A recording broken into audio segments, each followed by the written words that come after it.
realmente uma satisfação estar aqui nesse encontro de ciência e tecnologia com o Dr. Salmo Raskin. Ele certamente engrandece a nossa programação. Então, esse provavelmente é o último encontro do ano, porque depois, em dezembro, temos o desafio aí da Copa do Mundo. Eu acho que dá uma superposição aí com alguns jogos, então vamos assim, encerrar a programação de ciência e tecnologia deste ano hoje, eu acho que com chave de ouro, né? O doutor Salmo Raskin é médico, formado pela Universidade Federal do Paraná, fez residência em pediatria e depois formação em genética médica lá na Universidade de Vanderbilt, em Nashville, no Tennessee, e ele fez seu doutorado em genética pela Universidade Federal do Paraná. Ele já foi 2 vezes presidente da Sociedade Brasileira de Genética Clínica, ou Genética Médica, e também ele hoje é um membro muito atuante na Sociedade Brasileira de Pediatria, onde ele dirige o setor lá, o departamento de genética da Sociedade de Pediatria. Então, bastante atuante nessas 2 sociedades, e ele é diretor de um dos laboratórios mais reconhecidos no Brasil, aí, que é o Centro de Aconselhamento Genético e Aconselhamento e Laboratório Genética, lá no Paraná. O Salmo teve uma passagem aqui pelo Rio Grande do Sul. Nós, na década de 90, nós fomos parceiros aí num empreendimento aí no laboratório DNA4. E depois, cada um seguiu o seu caminho. Ele fundou o Genética lá no Curitiba, muito bem sucedido. Eu me tornei dedicação exclusiva na universidade, mas temos uma amizade já de longa data, e é uma satisfação ter o Salmo aqui conosco na noite de hoje. Então, passo a palavra para o nosso palestrante. Bom, boa noite a todos. É um enorme prazer, uma honra mesmo estar aqui dentro desse grupo seleto, né, de colegas, dos quais vários eu conheço, né? Em primeiro lugar, agradecer ao Dr. Roberto pelo convite. Realmente somos amigos. Fiz as contas hoje de tarde, quando estava pensando aqui na nossa conversa, somos amigos há 30 anos. Não é pouca coisa, né? E amigos, assim, próximos mesmo, não só colegas, mas amigos. Então, eu fiquei muito honrado quando ele lembrou do meu nome e me convidou. Eu, sem perder muito tempo, só queria dizer que eu tenho longas raízes no Rio Grande do Sul, né? A começar pelo meu pai, médico, né? Que nasceu em 4 irmãos, e depois foi para Santa Maria, e depois foi fazer a faculdade de medicina aqui em Curitiba, e conheceu minha mãe, aí o nosso ramo da família é daqui de Curitiba, né? Mas meu pai tem irmãos em Porto Alegre, Davi Raskin, oftalmologista, a Roseli Raskin, oftalmologista, filha dele, enfim, e como se não bastasse, depois ainda casei com a minha esposa de Estrela. Então, acho que eu sou 75% gaúcho no DNA, né? E, portanto, me sinto em casa aqui. E eu vou, nos próximos minutos, mostrar para vocês, então, eu acho que, mesmo antes de começar, já posso dizer que foi o maior avanço tecnológico que aconteceu com a pandemia. A pandemia foi uma guerra, né? E nas guerras morrem milhões de pessoas, mas por causa das necessidades, o ser humano ele consegue fazer coisas que normalmente ele não faria em tempos comuns. E eu acho que um dos principais legados positivos que vai ficar dessa pandemia vai ser o grande avanço tecnológico que aconteceu no desenvolvimento das vacinas. Então, eu vou já tentar aqui compartilhar a minha fala. Vamos lá, né? Eu vou falar um pouco, mostrar alguns slides e tomara que ainda dê tempo da gente fazer alguma perguntas e respostas depois desse tema instigante, como o professor colocou, né? Talvez a primeira pergunta aqui dessa noite, mas por que um geneticista está convidando outro geneticista para falar sobre vacina, né? Que não é exatamente a nossa especialidade, né? Mas por conta do destino, eu acho, a genética teve um papel, tem tido um papel fundamental nessa pandemia em inúmeros aspectos, né? E um deles, claro, é a questão do desenvolvimento e da eficácia das vacinas, né? Então, conhecer a genética desse vírus é fundamental para poder entender uma série de coisas dentro da pandemia. Até fica difícil compreender muitas coisas da pandemia se você não conhecer a genética do SARS-CoV-2, né? E aqui nós já podemos ver que o material genético do SARS-CoV-2 é um RNA, né? E ele é composto por 29.903 bases nitrogenadas, né? 29.903 letrinhas, e é um dos maiores genomas entre os vírus que têm RNA como genoma. Para você ter uma ideia, é o triplo do tamanho do HIV e o dobro do tamanho do influenza A, né? Mas eu coloquei ele aqui para a gente ter uma ideia, coloquei no lado esquerdo aqui da tela, essas 29.903 letrinhas, elas cabem em 4 folhas A4, né? E do lado direito, não deu para colocar o genoma do hospedeiro dele, que é o genoma humano, e não deu para colocar, porque se fosse colocar aqui, a gente ia ter que colocar no papel A4 1.500 volumes de 700 páginas cada um. Este é o genoma humano, com 3 bilhões de bases nitrogenadas. Toda vez que eu falo isso, né, eu me pergunto como que um organismo com 30.000 bases nitrogenadas causou e vem causando um estrago tão grande num organismo de 3 bilhões de bases nitrogenadas. E essa resposta não é muito fácil, né, mas um pouquinho nós vamos entender aqui daqui para frente. Não se preocupem que eu não vou entrar em tanto detalhe aí de genética, não se preocupe com isso. Mas só dar uma visão geral, mostrando que essas 30.000 bases nitrogenadas são utilizadas de maneira extremamente eficiente pelo SARS-CoV-2, né? Ele tem 14 pontos diferentes onde ele começa a produzir as suas proteínas. E com isso, com apenas 30.000 bases nitrogenadas, ele consegue produzir 26 proteínas. 16 delas não têm a ver com a estrutura dele, mas 4 têm a ver e 6 são acessórias. Então, com um pequeno genoma, ele consegue se moldar para produzir um número de proteínas que não é tão pequeno assim. No terço final do RNA é que fica os genes que codificam para as proteínas estruturais, que são 4, né? Gene S, do spike, espícula, E de envelope, M de membrana e N de núcleo capsídeo. Eles ficam fisicamente pertinhos no terço final do RNA e eles codificam para as proteínas que conferem a estrutura do SARS-CoV-2, né? E aqui, então, nós temos a sequência do principal gene, acho que posso dizer que é o principal gene, né, do SARS-CoV-2, que é o gene que confere a proteína spike. Está todo ele aqui, o gene.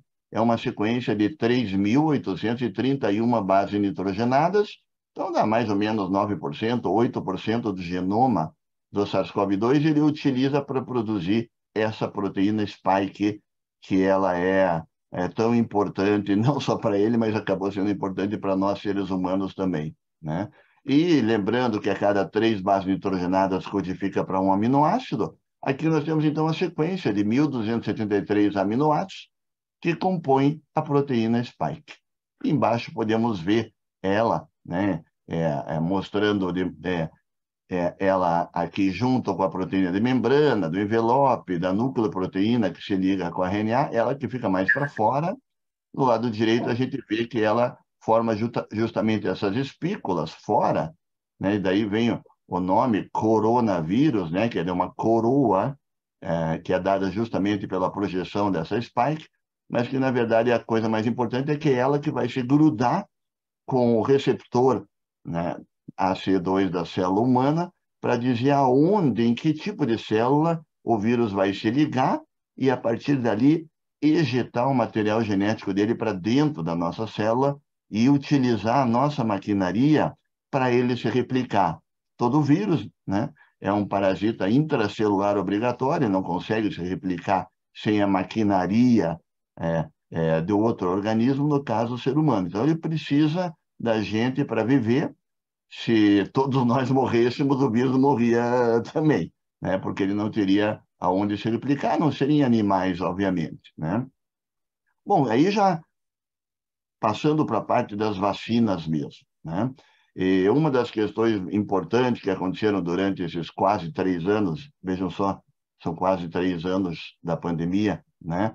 É que as vacinas que nós vamos conversar agora, elas foram desenvolvidas, a maioria delas, numa velocidade inacreditável, essa que é a verdade, né? Estávamos todos acostumados ao desenvolvimento de vacinas, passando por todas essas etapas que o slide mostra, ainda com o desenvolvimento pré-clínico, e depois o manufaturamento, o desenvolvimento inicial, e isso demorando anos, para depois ir para uma fase 1, que depois, se a fase 1 tivesse sucesso, vendo a segurança, principalmente da vacina, partiria-se para uma fase 2, onde, além da segurança, ia haver a imunogenicidade. Se a fase 2 desse certo, parte para uma fase 3 com um número muito maior de voluntários, né? E se tudo isso der certo, então partiria-se para uma burocracia regulatória e a fase 4, que é a fase já de difusão, digamos assim, no mercado daquela vacina. Então, isto acontece, na enorme maioria das vacinas, num desenvolvimento que demora 10 a 15 anos, 10 a 20 anos. É assim que a gente estava acostumado até acontecer a pandemia pelo SARS-CoV-2. O que aconteceu que permitiu este desenvolvimento tão rápido? Foi menos de 1 ano, como nós vamos ver no slide seguinte, versus 20 anos. E que gerou, inclusive, certo grau de desconfiança sobre a segurança e eficácia da vacina. Bom, eu acho que é uma somatória de coisas que fizeram com que fosse tão rápido. Primeiro, a tecnologia que foi utilizada para fazer as vacinas, principalmente as vacinas genéticas, ela já vinha sendo estudada para tentativa de fazer uma vacina, principalmente para o SARS-CoV-1. Então, ela já vinha sendo estudada, mas o SARS-CoV-1 não gerou uma pandemia nem próxima, né, do que o SARS-CoV-2 causou. E no momento, então, que aconteceram os primeiros casos do Covid-19, e todo mundo já viu que ia ser uma verdadeira catástrofe, aqueles pesquisadores que estavam estudando o SARS-CoV-1 pararam imediatamente de estudar e, assim que a sequência genética do SARS-CoV-2 foi revelada, eles simplesmente trocaram a sequência do SARS-CoV-1 para o SARS-CoV-2 e, poucos dias depois que a sequência foi revelada, eles já estavam iniciando os estudos com a vacina e desenvolvendo a fase 1. Além disso, claro, havia um interesse econômico gigantesco, porque se projetou aquilo que nós estamos vendo hoje, né? Um mercado de 8 bilhões de pessoas no planeta que precisariam consumir esse produto mais de uma vez, né? Difícil você ter um outro produto que precise ser consumido por toda a população do planeta e ainda mais de uma vez. Nós estamos vendo agora 3, 4, 5 vezes e ainda vai vir mais pela frente, né? Então, a indústria também, obviamente, visualizou aqui uma oportunidade. E o que passou a ser feito? As fases 1, 2 e 3, principalmente, elas passaram a ser feitas de maneira sobreposta.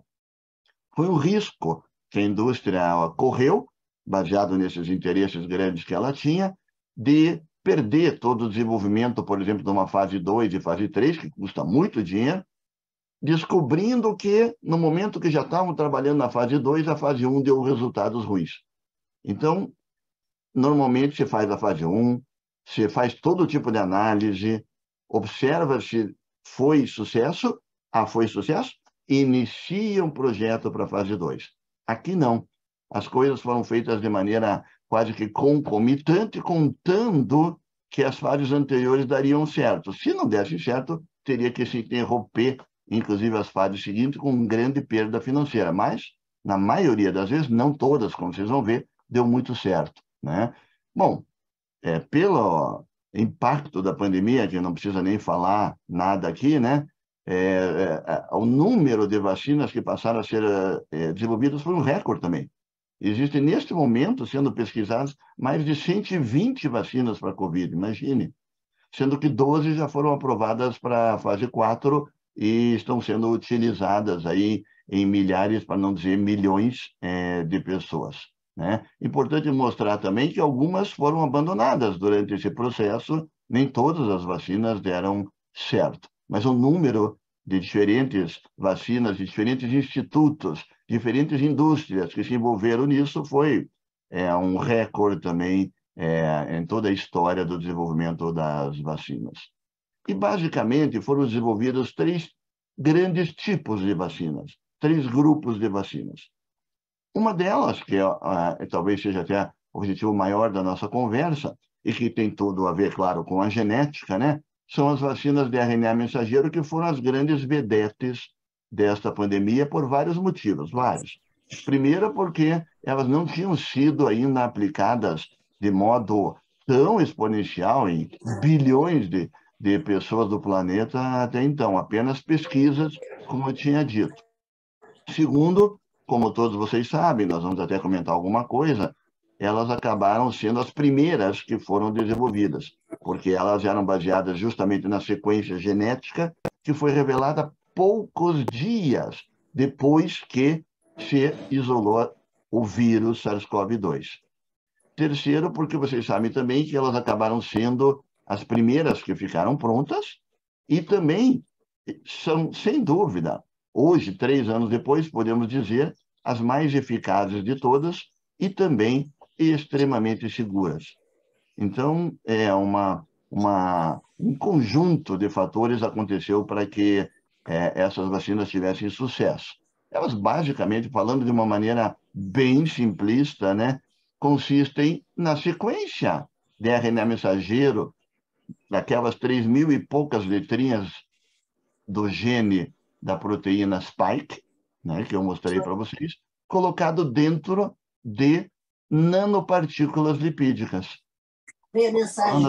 Falando assim, parece bem simples, né? Mas é isso que foi feito, né? E aí você injeta essas nanopartículas lipídicas, né, no nosso organismo, ele libera o RNA mensageiro, e aí é a aula de biologia, né? Vai lá para o citoplasma, onde é traduzido na proteína spike, que vai para a membrana da célula, e o nosso organismo vê a spike na membrana da célula, acha que tem o SARS-CoV-2 inteiro e produz uma resposta imunológica contra a presença do SARS-CoV-2 sem o SARS-CoV-2 estar presente. Que é isso que uma vacina faz e que se espera de uma vacina. Esse RNA mensageiro é degradado, o RNA mensageiro já é instável por si só na natureza, ele é degradado em poucas horas ou poucos dias, mas o organismo já foi enganado e já produziu os seus anticorpos, células T e células B de defesa. Então, basicamente, esse que é as vacinas de RNA mensageiro. Claro que as 2 vedetes foram a vacina da Pfizer e a vacina da Moderna, né? Vejam só que em 1º de dezembro de 2019, né, daí Covid-19, né, a doença foi documentada e 10 dias depois o vírus já tinha tido a sua sequência de 30.000 bases nitrogenadas determinada. E 5 dias depois disso, o NIH, em conjunto com a Moderna, começou a fazer a vacina, né?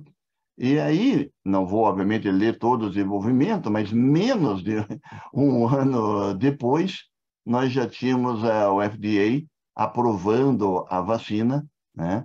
E até botei essa frase provocadora aqui em cima, porque algumas pessoas, né, até falaram, não é possível, né, que a vacina tenha sido desenvolvida tão rápido, mas ela foi, né? E foi com segurança. Mas, como tudo em ciência, uma tecnologia dessas, ela não surge do nada. Então, pelo menos meio século de pesquisa no desenvolvimento, no conhecimento da molécula de RNA e na aplicação da molécula do RNA para que ele possa funcionar como uma vacina, e mais meio século de desenvolvimento da nanotecnologia lipídica para que ela possa realmente manter o RNA estável e entrar dentro da célula. Então, a somatória de tudo isso aí acabou culminando com a urgência que a pandemia trouxe. Mas nada aconteceu de uma hora para outra, e sim com, no mínimo, meio século de pesquisa nessas duas metodologias.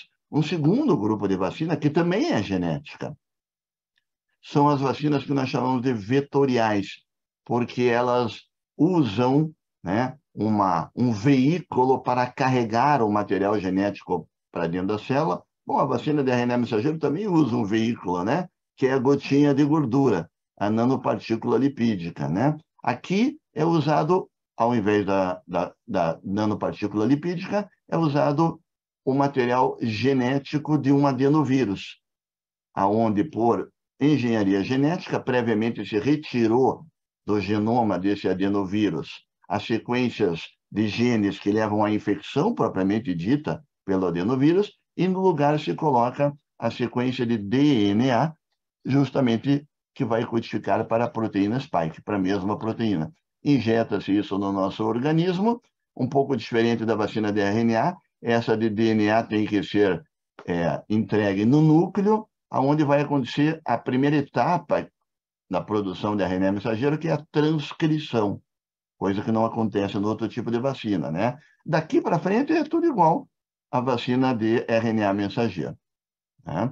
Exemplos dessas vacinas vetoriais: a vacina Oxford AstraZeneca, a vacina Johnson, a vacina Sputnik, são alguns exemplos de vacina vetorial, entre outras, né? E o terceiro grande grupo de vacinas, aquelas mais tradicionais, no sentido de que já eram bem conhecidas e testadas por décadas.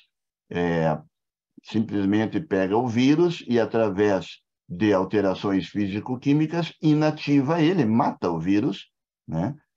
De modo que ele não possa, obviamente, produzir as suas proteínas e se expressar dentro da célula humana, mas coloca esse vírus inteiro, morto, é verdade, mas inteiro, dentro do nosso organismo. Aqui, né, o melhor exemplar que nós temos é a vacina Coronavac, que muitos que estão aqui hoje receberam esse tipo de vacina, né? E ela, então, é uma vacina um pouco diferente, porque aí você tem as 26 proteínas do SARS-CoV-2 entrando no teu organismo, e não só a proteína spike.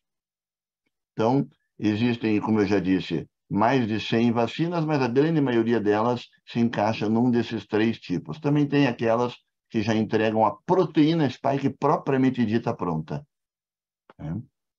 Muito bem.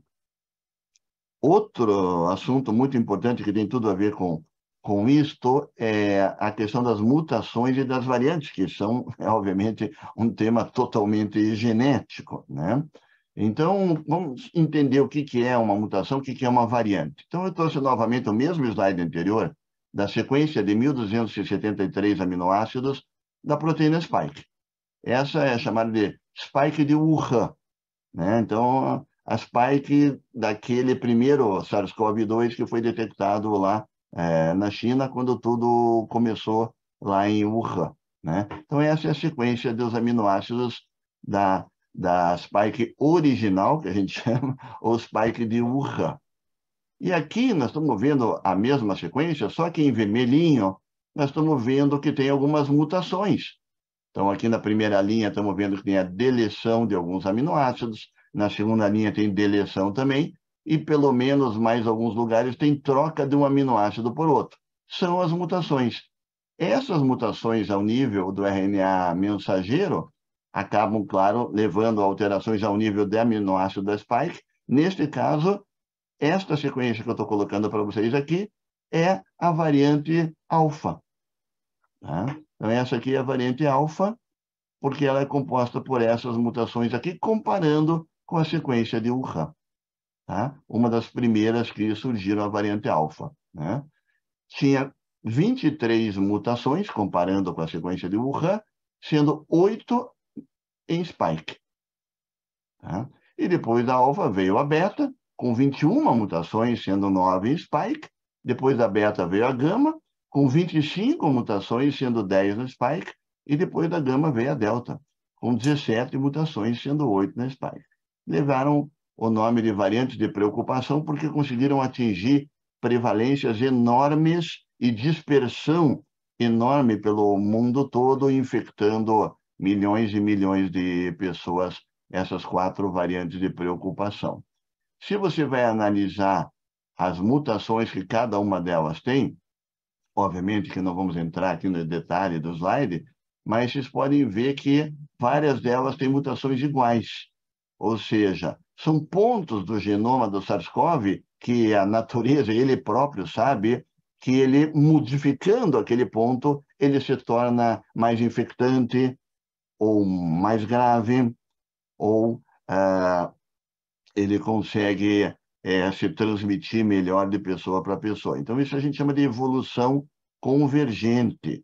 Há uma conversão para o mesmo tipo de mutação em vários tipos de variantes, mostrando que aqueles lugarzinhos do genoma realmente são muito importantes para que ele consiga, por exemplo, se esconder da resposta imunológica. Claro que tem também uma série de sequências que são diferentes entre eles, também dá para ver aqui sequências diferentes, né? Mas muitas sequências convergentes. Muito bem. No dia 8 de dezembro de 2020, que parece um século atrás, né? Para nós todos, mas não é tanto tempo assim, não é verdade? A britânica Margaret Keenan, de 91 anos, recebeu a primeira vacina de Covid fora, né, do ambiente de ensaio clínico. E não muito tempo depois, em 17 de janeiro de 2021, a enfermeira Mônica Calanzans, lá no Instituto Emílio Ribas, recebeu a primeira vacina no Brasil, que foi a Coronavac. E aí começou, então, no mundo inteiro, o processo de vacinação. E esse protocolo inicial, para quase todas as vacinas, menos a vacina da Janssen, né, da Johnson & Johnson, era de 2 doses. E aqui já trazemos, então, um dado bem atualizado.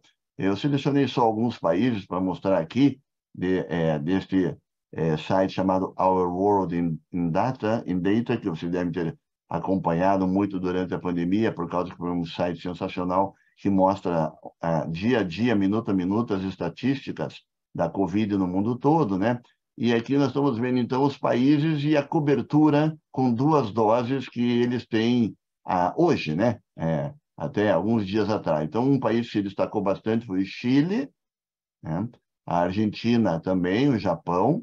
O Brasil tem uma boa cobertura hoje de 2 doses, né? Por exemplo, tem uma cobertura bem maior do que os Estados Unidos, inclusive que Israel e que o México. Então, apesar de todos os problemas que nós tivemos inicialmente para vacinar, depois a vacinação deslanchou no Brasil, porque o Brasil, como todos vocês sabem, é um país tradicionalmente líder em campanhas de vacinação, porque a gente já precisou fazer tantas campanhas de vacinação aqui, que nós temos uma rede enorme de postos para vacinar e temos todo o treinamento para isso. Então, era até para o Brasil ter tido mais destaque, visto o seu histórico em vacinação.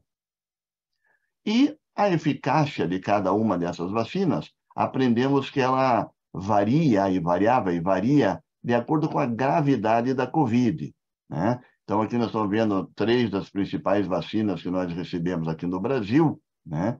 E que elas eram muito eficazes, né, para evitar o óbito, bastante eficazes para evitar que alguém precisasse ser entubado numa UTI, né?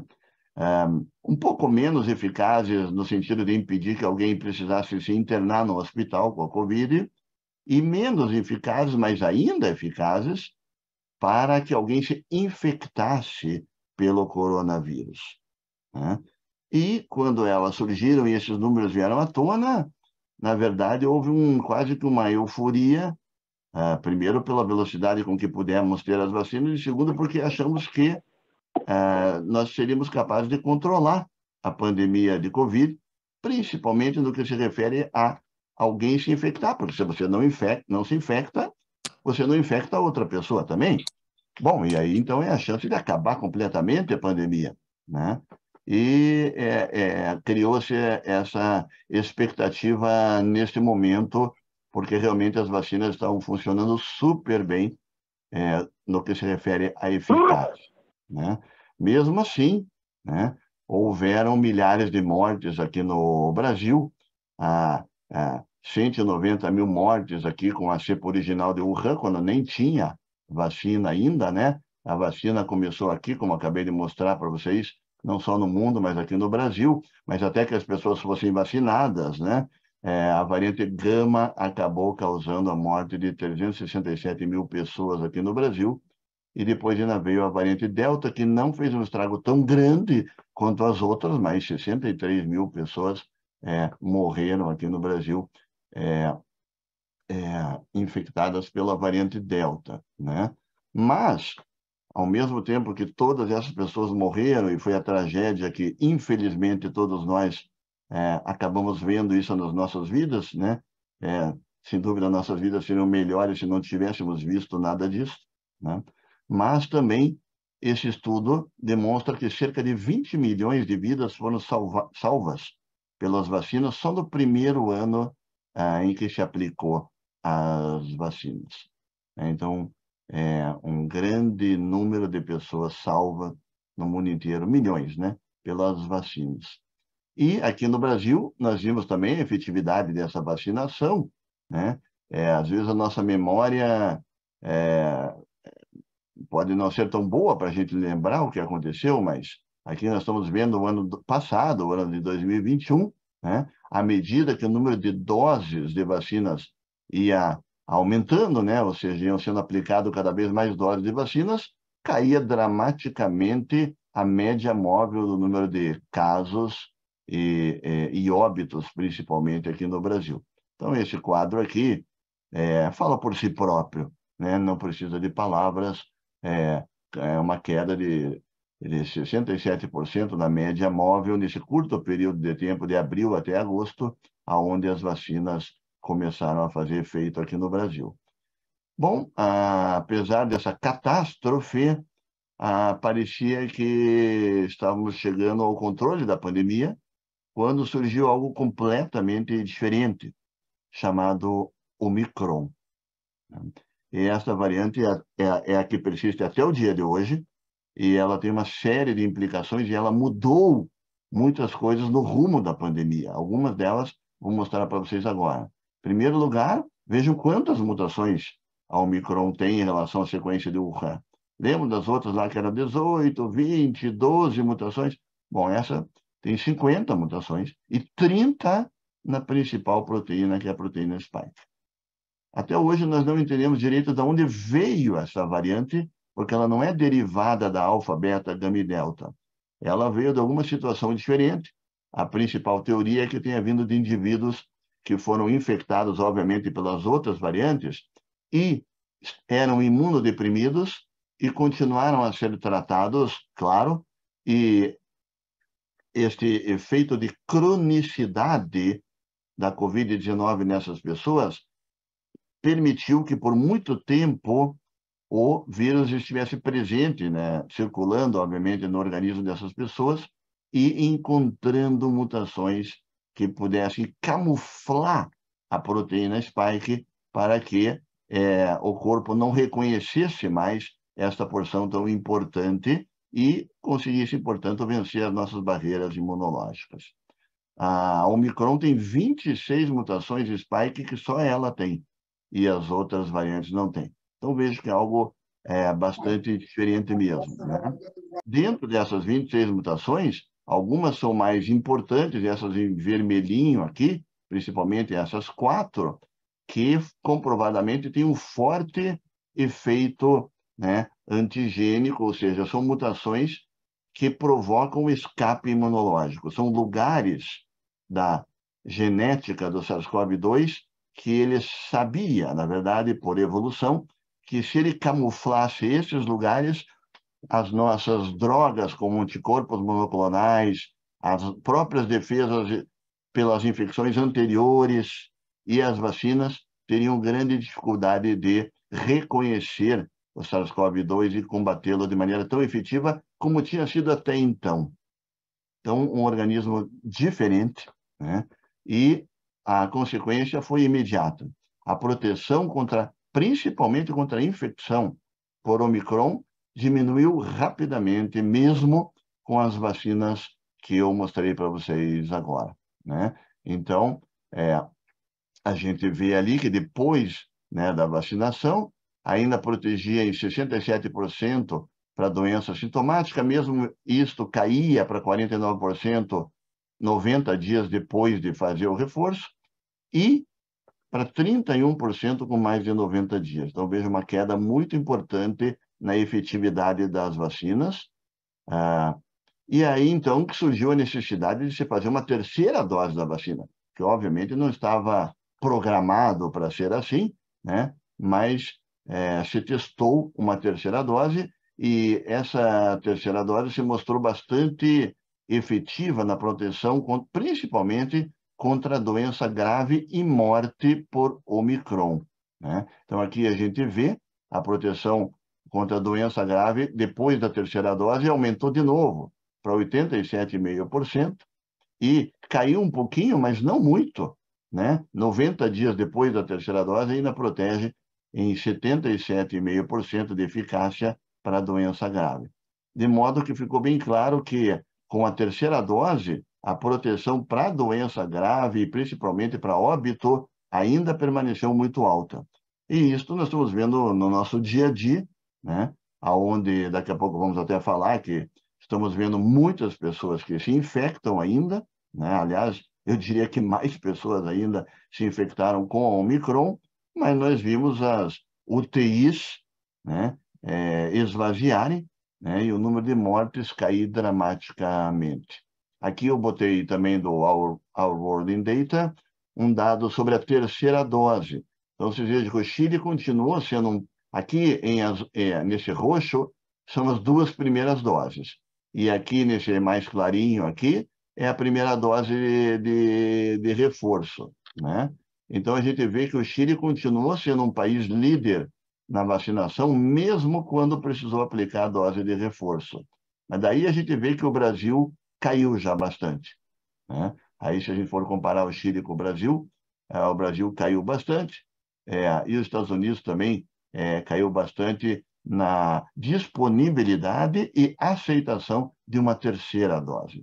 E isso nós estamos vendo acontecer hoje em dia como um problema gravíssimo, porque a Omicron, com duas doses, ela não protege muito bem, nem sequer para hospitalização e para óbito, né? Protege muito bem para hospitalização e óbito com 3 doses, mas as pessoas precisam tomar pelo menos a terceira dose por causa do Omicron, que mudou completamente aquele cenário que era, digamos assim, favorável, passou a ser desfavorável quando chegou a Omicron. Então, acabamos tendo, com a própria Omicron, mais 69 mil mortes aqui no Brasil. De novo, difícil comparar uma morte com a outra, né? Mas esse slide, ele mostra bem o que foram cada uma das ondas aqui no Brasil. A Omicron também não foi uma onda leve que ia ser bom porque ia imunizar todas as pessoas. Hoje sabemos que ela foi exatamente o contrário do que se imaginava, porque, em primeiro lugar, não foi tão leve. 69 mil pessoas morreram de Omicron, né? E, em segundo lugar, como eu vou mostrar agora para vocês, sabemos que a infecção por Omicron geralmente não causa uma proteção maior para as pessoas. Pelo contrário, foi o momento em que houve o maior número de reinfecções. A Omicron não protege nem para a própria Omicron, né? E aí, então, surgiu a necessidade da quarta dose, principalmente para pessoas acima dos 40 anos de idade e para pessoas imunodeprimidas, para tentar, mais uma vez, restaurar a proteção contra a infecção ou doença grave.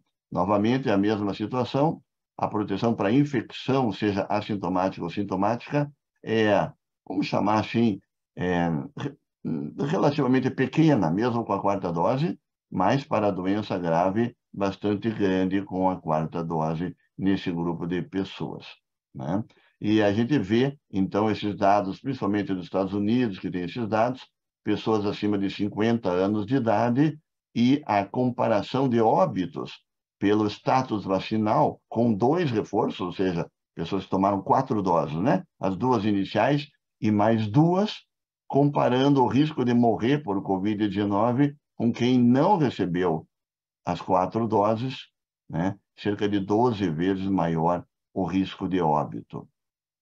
Aqui fica mais claro ainda a taxa de morte em não vacinados, aqui em azulzinho, aqueles que receberam só as 2 primeiras doses, em verde, os que receberam as 2 primeiras doses e mais um reforço, e aqui em lilás, os que receberam 2 doses e mais 2 reforços. Então, os números não mentem e não deixam dúvida, né? Da importância de se vacinar e, infelizmente, eu diria, da necessidade de se vacinar e de fazer os reforços também, né? Vários países acabaram mostrando a importância da 4ª dose, principalmente para pessoas, né, acima dos 40, 50 anos de idade, vários estudos já com a vigência da própria Omicron, em Israel, na Suécia, Estados Unidos, mostrando a importância da 4ª dose. Bom, então será que com a 4ª dose, pelo menos, chegaríamos ao fim, se não é da endemia, mas pelo menos da pandemia, e conviveríamos com o Omicron como convivemos com tantas outras viroses, como, por exemplo, com a influenza? Bom, o vírus SARS-CoV-2 tem trazido surpresas para nós a cada momento, né? E aí, o que nós vamos ver aqui é que a taxa de reinfecção pelo Omicron passou a explodir e surgiu um fantasma que era conhecido, mas ninguém gostaria que estivesse presente na Covid-19, chamado imprinting imunológico, que é algo não novo, mas que recentemente foi constatado com segurança dentro da pandemia por Covid, que basicamente significa que a pessoa que pessoa que se infecta, por exemplo, pela Omicron, em vez do organismo desenvolver anticorpos e principalmente células B de memória para as especificidades da Omicron, o organismo vai lá e busca aquela resposta que foi dada à primeira infecção que a pessoa teve. Por isso se chama imprinting imunológico. É um fenômeno pelo qual a exposição inicial a uma cepa de vírus ativa de forma tão efetiva a memória de células B que limita o desenvolvimento dessas células B de memória quando outras variantes parecidas forem colocadas dentro do organismo por infecção. E isso explica, então, por que as pessoas começaram a ter uma infecção atrás da outra com Omicron, porque a Omicron, na verdade, a infecção pela Omicron não protege por uma outra infecção pela Omicron, por causa do fenômeno de imprinting imunológico. Esse é o principal artigo que mostra esta questão e traz uma narrativa totalmente nova para a questão da pandemia, porque ele mostra que a tua resposta imunológica, a partir de agora, digamos assim, ela vai depender muito do teu histórico na pandemia. Mas histórico do quê? Histórico de se você se infectou ou não se infectou, quantas vezes você se infectou, por quais variantes você se infectou, quais vacinas você tomou, em que momento você tomou aquelas vacinas e há quanto tempo você tomou aquelas vacinas. Então, dependendo de todos esses fatores, uma infecção por uma nova variante do Omicron vai provocar uma resposta melhor ou pior no teu organismo.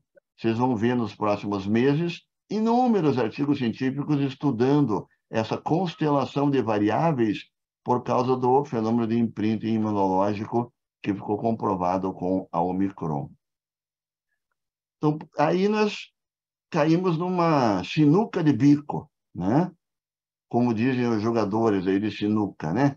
Que por um tempo, ao mesmo tempo, esta evolução genética do SARS-CoV-2 com um monte de mutações exigia a necessidade de uma mudança nas vacinas, que já estão perdendo a sua capacidade, pelo menos, de proteger de infecção e até de infecção sintomática, né? Então, a necessidade de uma segunda geração de vacinas é grande.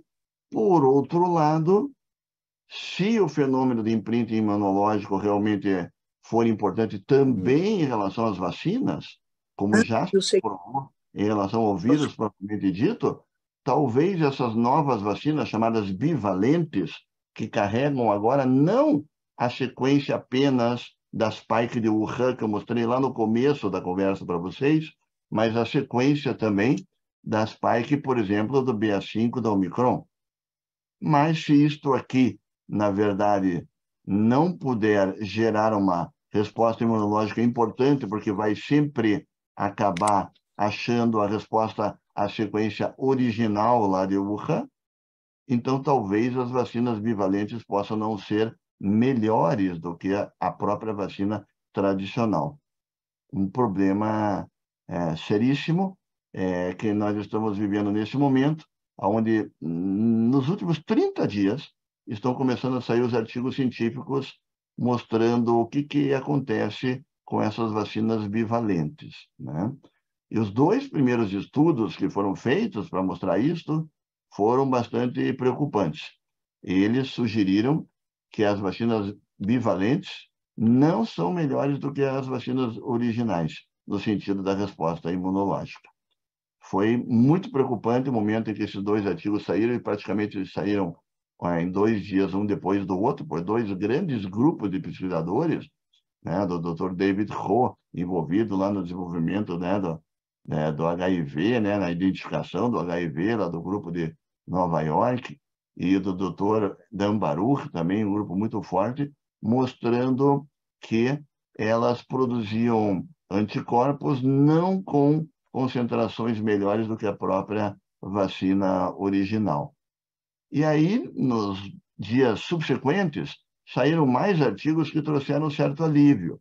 Então, vocês podem ver aqui que esses 3 primeiros artigos aqui, de Sutarshi e da própria Pfizer, né, mostraram um aumento de 4 vezes na produção de anticorpos neutralizantes com a vacina bivalente, comparando com a vacina da sequência original.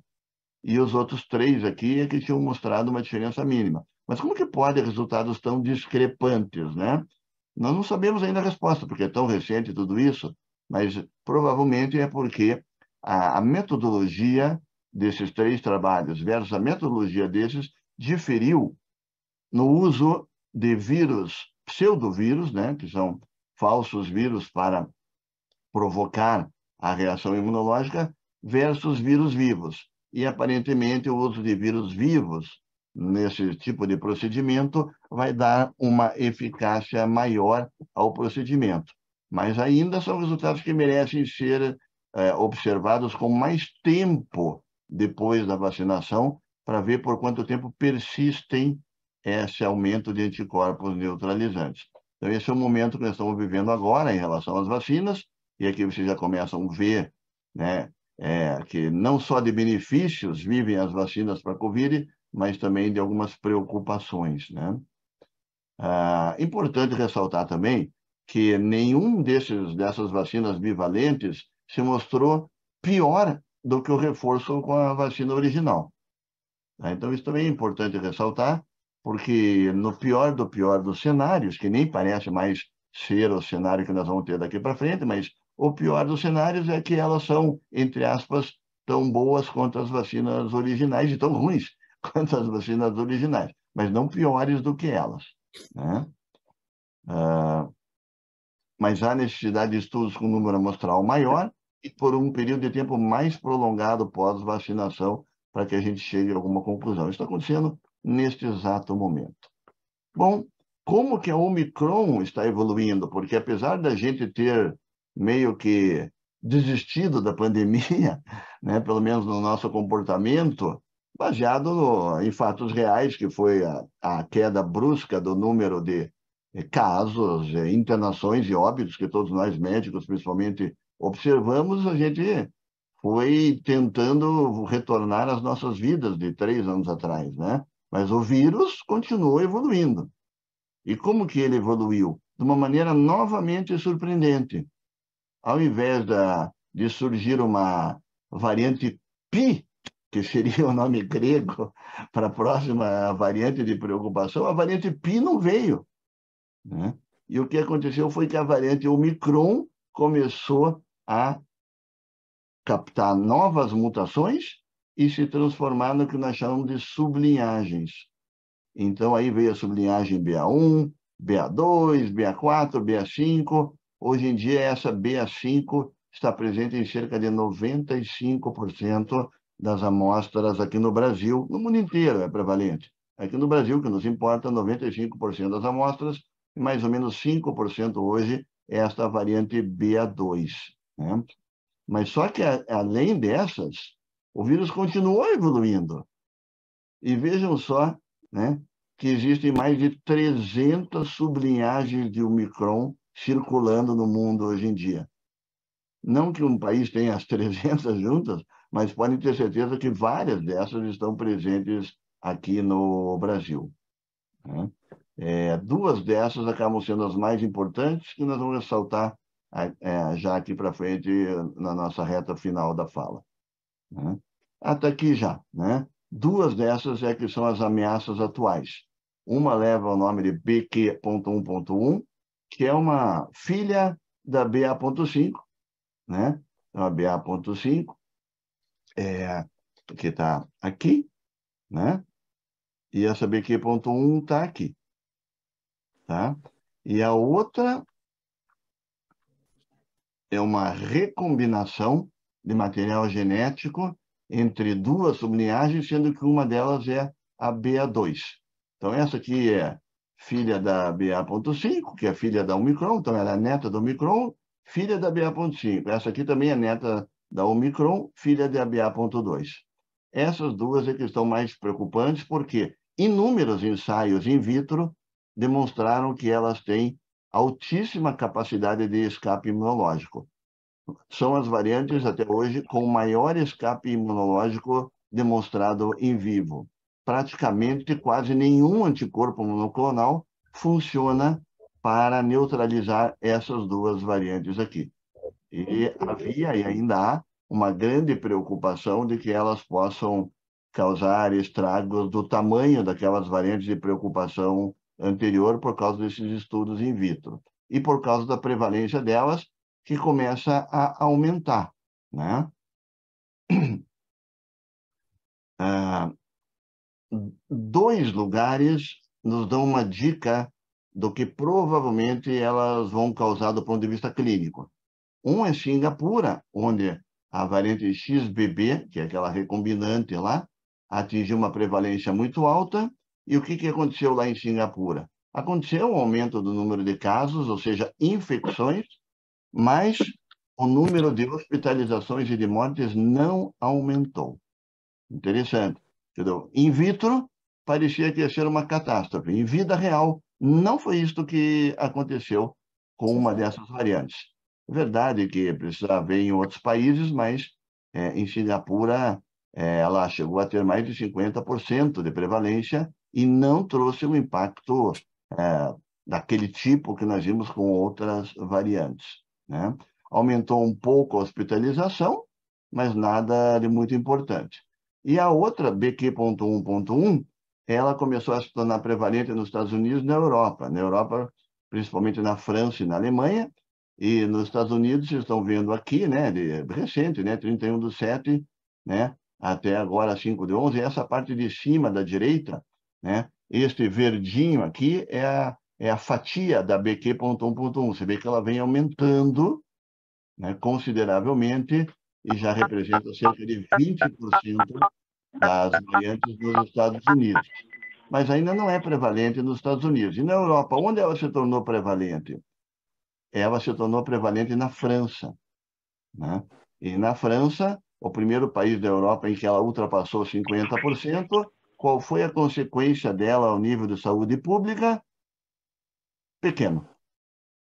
De novo, aumentou um pouco o número de hospitalizações, mas nada importante em termos de internação em UTI, intubação e óbito, simplesmente não aconteceu.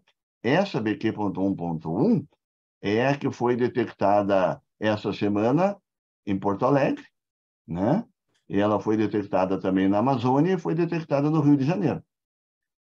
Então, ela está presente aqui no nosso território e trouxe esse alarme todo aí nos últimos dias, porque também aumentaram o número de casos nos últimos dias no Brasil. É possível que seja por causa dessa variante, porque ela realmente vai escapar e vai causar infecção, mas aparentemente, se bem que ninguém tem uma bola de cristal e cada país é um país, né? Aparentemente, nós vimos que na França não aconteceu nada de muito importante. Ao que se atribui essa defesa imunológica dos franceses para essa variante? A vacinação, né? A taxa de reforço vacinal na França, né? Ou seja, pessoas que receberam a terceira dose, é de 65%. E aí nós temos que tomar um pouco de cuidado, na verdade, muito cuidado, porque no Brasil é menor para a terceira dose. E nos Estados Unidos, então, estão apavorados, né? Porque é de 43% a taxa de reforço vacinal e estão achando isso muito pouco para enfrentar o inverno com a BQ.1.1 nos Estados Unidos, né? Aqui, novamente, eu mostro aí o reforço vacinal na França, nos Estados Unidos e no Brasil, né? Então, aqui nós temos a França, né, com mais ou menos 65%, o Brasil com 55% e os Estados Unidos aqui com 43%. Então, nós estamos numa posição não muito confortável e a gente precisaria aumentar o número de pessoas que são vacinadas com reforço para poder estar mais seguros em relação a essas novas variantes. Nos últimos 5 minutos agora, 10 minutos, eu vou falar sobre a Covid em crianças, né? A vacinação em crianças, né?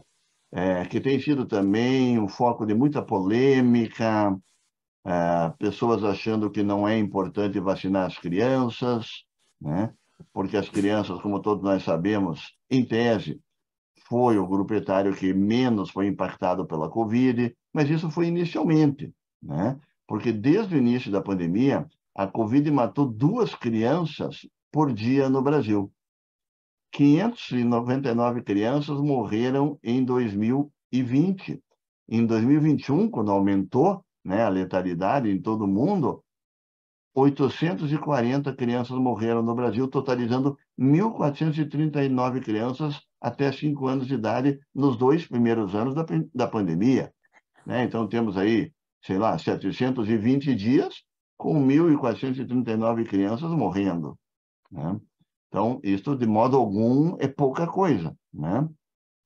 Talvez não seja o número catastrófico que aconteceu em adultos, mas daí para dizer que isto não tem importância, estamos bem longe, né? E agora, em 2022, dados do próprio Ministério da Saúde, né, esse boletim que mostra a última semana epidemiológica, até outubro, né, agora, foram registradas 12.634 hospitalizações pela síndrome respiratória aguda grave decorrente de Covid em crianças e 463 mortes confirmadas em crianças até 5 anos de idade, né?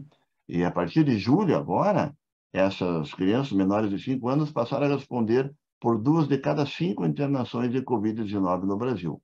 São dados do próprio Ministério da Saúde, né? Então, aqui nós estamos vendo o número de casos em crianças e aqui à direita o número de óbitos em crianças de 1 a 5 anos e menores de 1 ano de idade por Covid aqui no Brasil neste ano.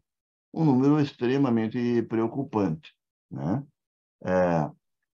Outro fato que eu gostaria de ressaltar é que alguns acreditam que as crianças só precisariam de vacinação quando tivessem comorbidades prévias. Até ouvimos essa história nos adultos, mas nos adultos rapidamente a verdade dissipou essa história, né? E em crianças, né? Então nós temos esse estudo brasileiro, publicado no Lancet, estudou 11.613 casos de Covid em crianças, confirmados laboratorialmente, e em 72% dos casos não havia nenhuma comorbidade prévia. Isso para casos de infecção por Covid. E daqueles que foram a óbito, metade dos casos não tinham nenhuma comorbidade prévia. Isso é muito importante, porque, já entrando no ponto, o governo brasileiro decidiu, nesse momento, que vai iniciar a vacinação de crianças de 6 meses, perdão, a 3 anos de idade apenas nas crianças que tiverem comorbidade prévia. Então, na minha opinião, é um erro, né? Na verdade, não é na minha opinião. Os dados mostram que é um erro, né? Além do óbito, né, existem problemas, comorbidades da Covid em crianças, como a síndrome inflamatória multissistêmica pediátrica, um quadro bastante grave, né, chamado de SIMP, né? E aqui estão as notificações no Brasil: 3.296 casos de SIMP, desde o início da pandemia, com 132 óbitos em crianças decorrentes do desfecho da SIMP. E aí, esse estudo aqui, com 652 casos de SIMP no Brasil, novamente demonstrando a mesma coisa. 80% dos que desenvolveram SIMP não tinham nenhuma comorbidade. Então, são dados científicos que sinalizam que nós não podemos vacinar apenas as crianças com comorbidade, estaremos deixando fora praticamente metade das crianças que estão em risco. Sem falar que 10% das crianças infectadas poderão desenvolver o Covid longo, né? E a gente quer diminuir esse número bastante também. Aqui, os dados da vacina Pfizer em crianças de 6 meses a 3 anos, né? 4 a 3 anos, que acabam de ser, na verdade, divulgados, mostrando uma eficácia bastante grande em crianças, sendo que a dose para essas crianças é bem menor do que a dose de adultos e, portanto, acaba tendo como consequência de dose menor reações adversas muito menos frequentes do que em adolescentes, por exemplo, né? Então, não há um motivo de segurança para não aplicar essa vacina em crianças, tanto é verdade que a própria Anvisa já aprovou a aplicação dessa vacina em crianças aqui no Brasil, mas ainda não se iniciou e se iniciará apenas para as crianças com comorbidade, né? Todos nós ouvimos falar, né, de efeitos adversos das vacinas de RNA mensageiro, principalmente, entre eles se destacou a questão da miocardite, né? E agora, com já 2 anos aí de vacinação, né, nós já temos dados com números amostrais bem maiores para entender qual é o tamanho do problema da miocardite, né? Então, esse trabalho aqui é considerado um dos mais importantes até o presente momento, é simplesmente de 1º de novembro de 2022, no Lancet, mostrando o impacto da miocardite depois, pós-vacinação, principalmente em adolescentes e adultos jovens nos Estados Unidos, porque é justamente nessa faixa da adolescência, né, e de adultos jovens que as taxas de miocardite pós-vacinação são maiores. Até chamaria a atenção de que em crianças menores esse problema é muito menor, né? Então, se há um grupo que realmente haveria a necessidade de um cuidado, né, de uma atenção maior para a detecção de miocardite pós-vacina de RNA mensageiro, seria nos adultos jovens. E mesmo assim, a incidência de miocardite pós-vacina neste grupo é 3 a 6 vezes maior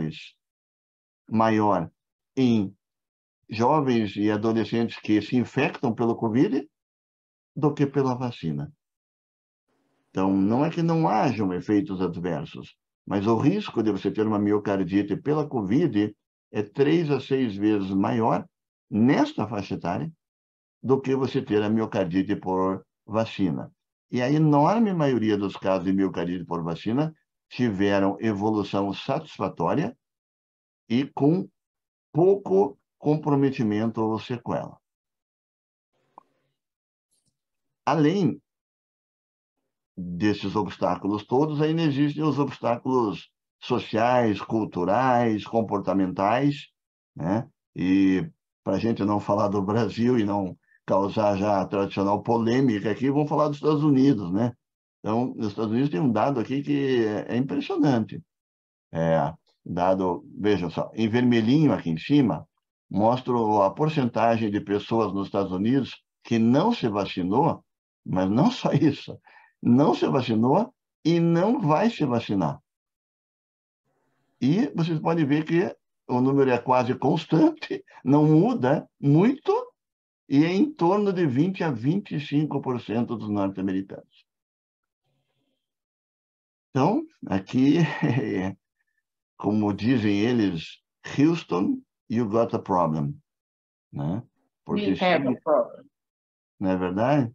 Porque se 1 em cada 4 norte-americanos não vai se vacinar, e nós estamos vendo a emergência dessas novas variantes, o inverno chegando lá, eles estão com a nação mais rica, a que mais tem vacina, a que desenvolveu as vacinas, a que você não paga pelas vacinas, compra ela em qualquer farmácia na esquina, tem um problema enorme de vacinação.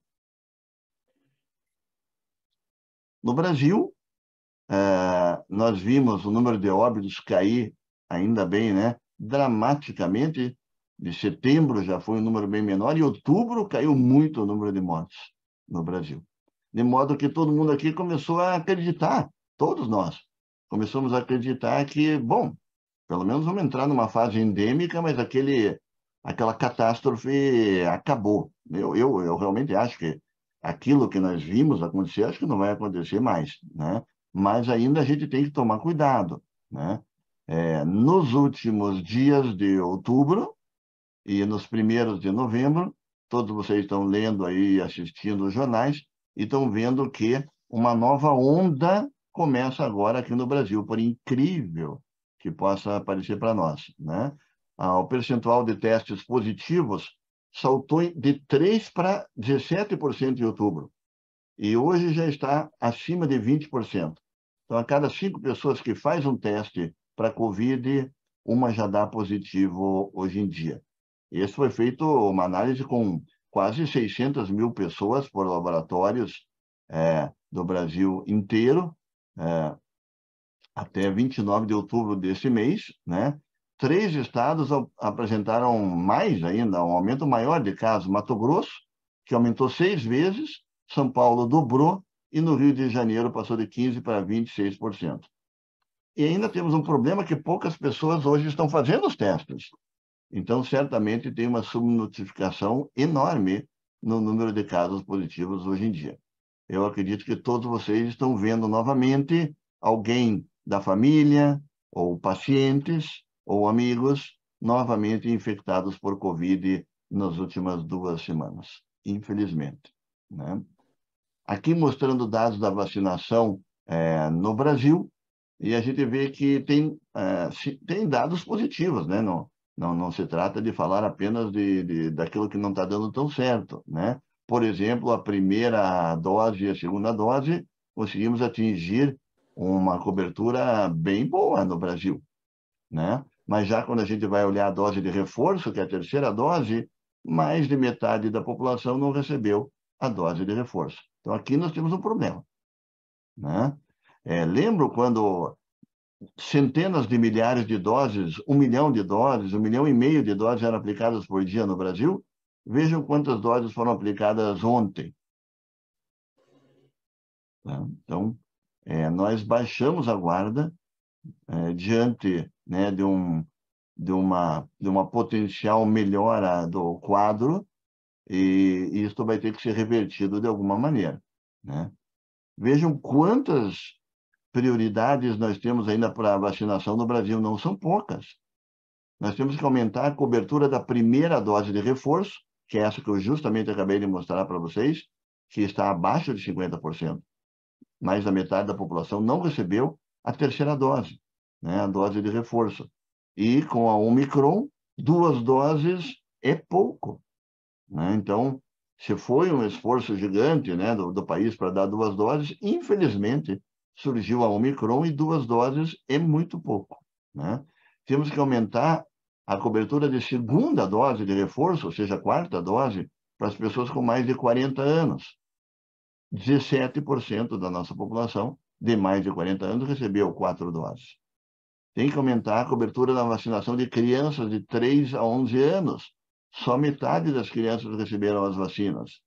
Hoje eu tenho informações de que provavelmente vocês vão ouvir que é a falta de vacinas para as crianças a partir da semana que vem.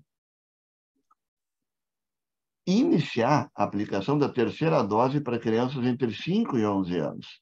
De novo, não adianta só dar 2 doses. É claro que para dar a terceira tem que dar a primeira e a segunda. Mas nesse grupo aqui, principalmente a partir dos 5 anos de idade, há uma proporção grande de crianças que receberam as 2 doses. O problema é dos 0 aos 5 anos de idade, né? Mas dos 5 a 11 anos, muitos já, cerca de 80% receberam 2 doses. Então, tem que começar a terceira dose, né?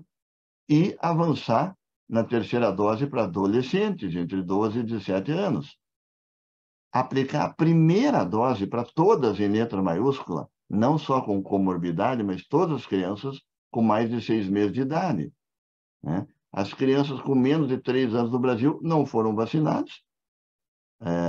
As vacinas estão aqui, neste momento, e o governo está tentando entender como ele vai definir quem é que tem uma comorbidade. Enquanto isso, as crianças não foram vacinadas. Os imunossuprimidos têm que receber 4 a 5 doses das vacinas. E o Brasil precisa começar a providenciar as vacinas bivalentes para reforço, porque os últimos artigos mostram que elas são importantes para essas novas variantes.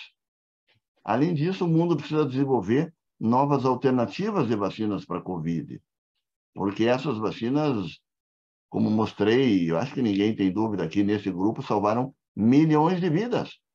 Mas, principalmente com a vinda da Omicron, elas perderam a capacidade, não total, mas parcial, de prevenir a infecção.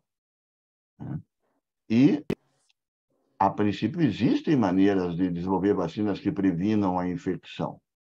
Uma das que mais se acredita é o uso de vacinas nasais, depois de fazer a vacina tradicional, fazer um reforço com uma vacina nasal, porque por onde que o coronavírus entra no nosso organismo? Não é pelo músculo onde são aplicadas as vacinas que todos nós tomamos, é pelas vias aéreas, né? E se você conseguir induzir imunoglobulinas do tipo A, né, IgA, células B e T de memória nas mucosas, talvez você consiga impedir ou reduzir, vamos ser mais simples, reduzir a taxa de infecção pós-vacinação.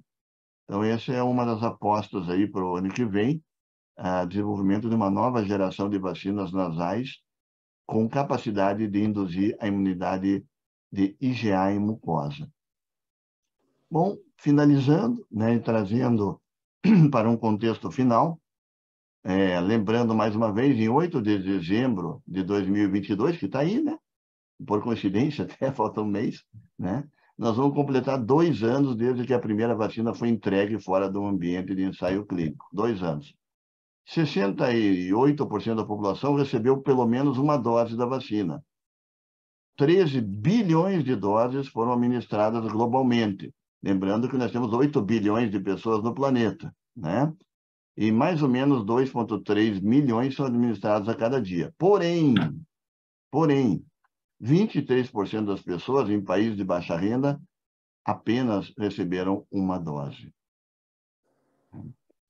Então, nós vamos permanecer o planeta inteiro, não só quem recebeu poucas doses, mas o planeta inteiro vai correr riscos de se contaminar, de se infectar e de surgimento de novas variantes, como surgiram na África do Sul, 2 dessas variantes de preocupação, enquanto houver a inequidade vacinal.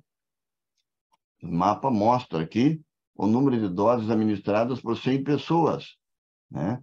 E uma criança de 5 anos consegue ver esse lugar aqui do mundo onde o número de doses é muito pequeno. Do lado esquerdo, a gente vê o número de pessoas completamente vacinadas, inclusive com reforço em azul escuro, vacinadas sem reforço no azul mais claro, né? E parcialmente vacinadas, um azulzinho bem clarinho, e não vacinadas aqui nesse cinza. Países com alto PIB, né? Médio PIB e baixo PIB. Então, enquanto isto não for atacado por todos, todos não terão sossego.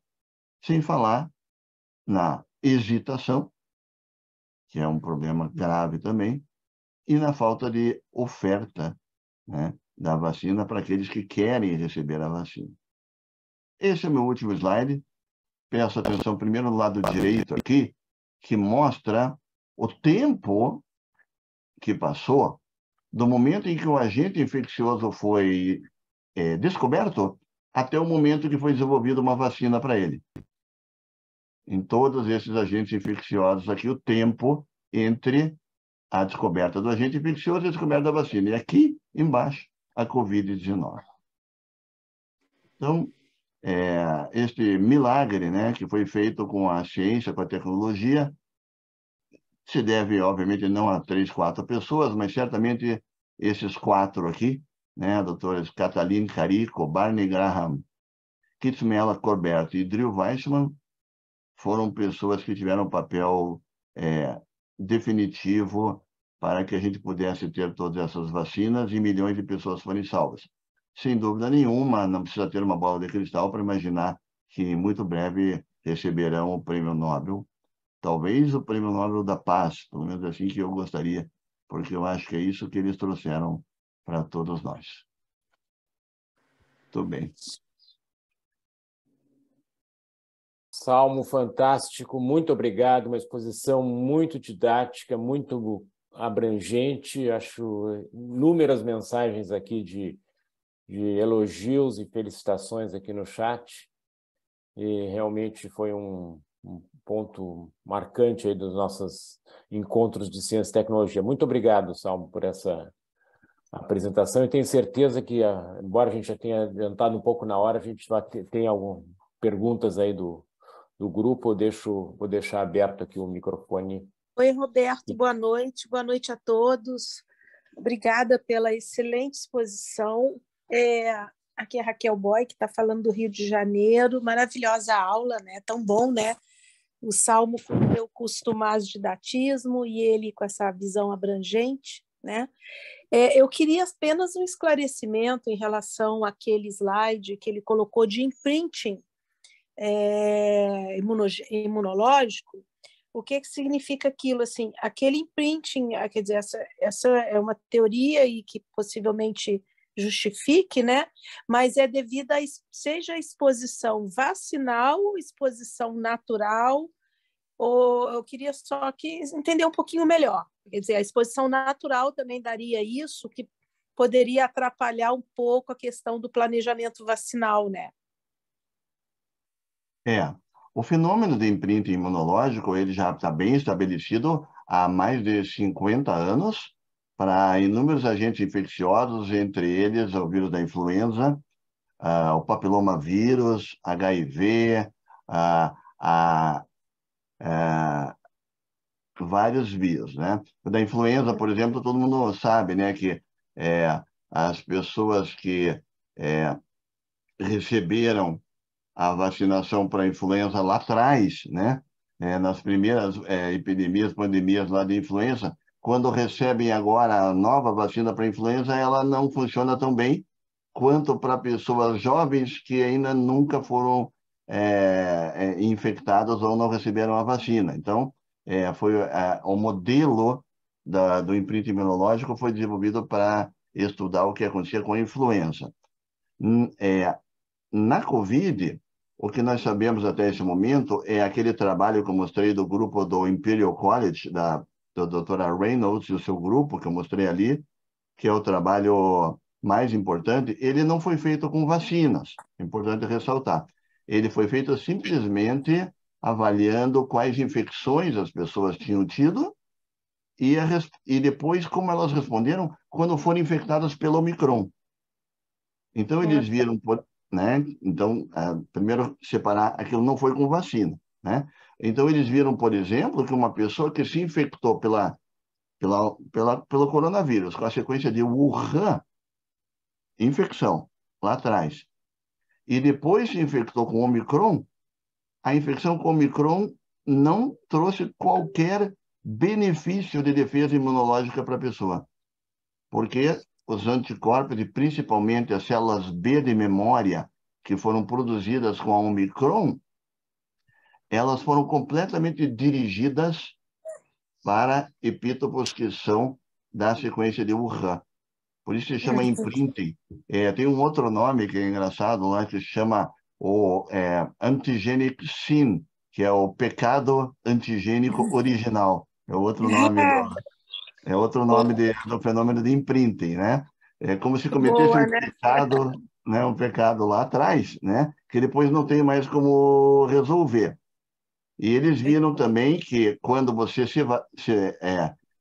que as pessoas que se vacinaram também não produziram tantos anticorpos com a infecção pela Omicron, mas mais do que aqueles que não se vacinaram e apenas se infectaram, né? Então, esse trabalho merece ser lido por todos aqui, é um trabalho recente ali, depois eu posso até passar a referência para todos aqui. E agora, esse trabalho preocupou muito. Por quê? Porque justamente no momento em que começaram a vir as vacinas bivalentes. Então, se achava que fazer uma vacina, né, com a sequência genética da Omicron ia melhorar muito a situação, né, Sim. comparado com a sequência anterior. Bom, mas se a sequência genética da Omicron não leva a uma defesa imunológica maior do que a original, então para que fazer uma vacina bivalente? Então, todo mundo se apavorou, e pior do que isso, os 2 ou 3 primeiros trabalhos feitos com aqueles pseudovírus mostraram que realmente não tinha produção de anticorpos maior com a bivalente do que com as outras por causa do pecado antigênico original, né, imprinting. Mas daí vieram 3 trabalhos agora feitos com vírus vivos, e esses mostraram, inclusive daí da Pfizer também, mostraram que há um aumento de 3 a 4 vezes na produção de anticorpos O com vírus a vivo, vacina, você mostrou isso. com a vacina bivalente. Eu vou aproveitar a tua pergunta, Raquel, para dizer que amanhã nós vamos ter uma live só sobre o imprint imunológico. Eu e a doutora Tânia Vergara, infectologista, estaremos participando de uma live amanhã só sobre esse tema, e eu convido você e os outros que se interessarem para assistir essa live amanhã às 7h30 no Instagram. Legal, manda o link para gente aí. Muito bom, muito obrigada, Salmo. Muito obrigada. Obrigado, Raquel, pela pergunta. Obrigado, Salmo. Se tiver alguma outra pergunta, estamos próximos aqui ao encerramento. Eu teria... Sim. Uma pergunta simples. O que se aprendeu comparando a África com a Europa vacinada? E uma África de maneira bastante deficitária.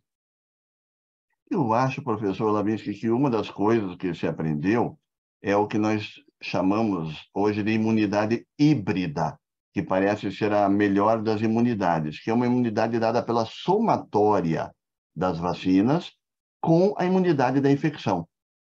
Então, na África, infelizmente, pela falta de acesso às vacinas e toda a falta de estrutura, boa parte da população não teve acesso às vacinas e se infectou. Fora a catástrofe da infecção propriamente dita, isso acabou causando uma geração de defesa imunológica bem interessante lá na África. E no momento em que eles tiveram acesso às vacinas, as vacinas atuaram sobre a imunidade gerada pela infecção. Isso foi dado o nome de imunidade híbrida. E aí, quando vieram, né, outras variantes que achavam que seria uma catástrofe na África, a catástrofe não aconteceu. A própria Omicron não teve impacto grande na África. Então, eu acho que isso é uma das coisas que se aprendeu, né, de África versus Europa. Na Europa estava, entre aspas, né, todo mundo vacinado e também todo mundo com chance de não se expor ao coronavírus, então não tinham a defesa imunológica, mas tinham a defesa vacinal. Claro que salvou milhões de vidas, como eu mostrei. Mas depois se mostrou que o melhor de tudo é ter as duas coisas. Só que tem um problema. Para você ter uma dessas duas coisas, que é a infecção, você corre o risco de morrer. Né? E foi o que aconteceu. Né? Quantas pessoas morreram? Mas a gente acabou aprendendo que a imunidade mais forte que a gente tem é a dada pela somatória da infecção pela vacina, chamada imunidade híbrida. Isso foi comparando a África com a Europa e Estados Unidos. Interessante. Era uma preocupação coletiva, os nossos bolsões de miséria, sem nada de proteção sanitária, morando e não houve, pelo menos que a gente não soube, catástrofes em certas favelas, misérias, digamos, esgoto a céu aberto e tal. Parece que essas pessoas já portavam uma imunidade diferenciada, não? Exatamente, exatamente. Mas correram grandes riscos, mas independente de correrem grandes riscos ou não, que não era a opção delas de correr grandes riscos, acabaram realmente adquirindo uma imunidade importante. Obrigado. Bom, eu queria, então, novamente agradecer ao Salmo pela brilhante exposição, agradecer a presença desse grande grupo. Nós tivemos mais de 60 pessoas conectadas, 65 chegou no nosso pico aqui, foi um sucesso. Então, estamos bem satisfeitos aí de encerrar esses encontros de ciência e tecnologia de 2022 com essa atividade. E então, agradeço aí, já estamos montando a programação para 2023 aí. Mas tem muita coisa ainda pela frente aí no ano aí da nossa academia. Eu passo a palavra para o presidente Lavinsky para encerrar, então. Bem, o que eu tenho a dizer é que foi muito enriquecedora essa reunião, aprendemos muito, já tínhamos ouvido sobre o professor Raskin. Eu faço um pequeno parênteses: meus antepassados remotos vieram juntos com os seus e eram vizinhos. Eu sei disso. Muito solidários. Eu sei Portanto, porque um dos meus estudos é sobre ancestralidade como geneticista. Então eu sei disso que você está dizendo. muito bem, obrigado por nos trazer essa contribuição e uma boa noite a todos e que seja, vamos dizer, o ano que vem, doutor Juliane, algo pelo menos parecido, porque não precisa mais do que isso. Uma boa noite e até o próximo contato.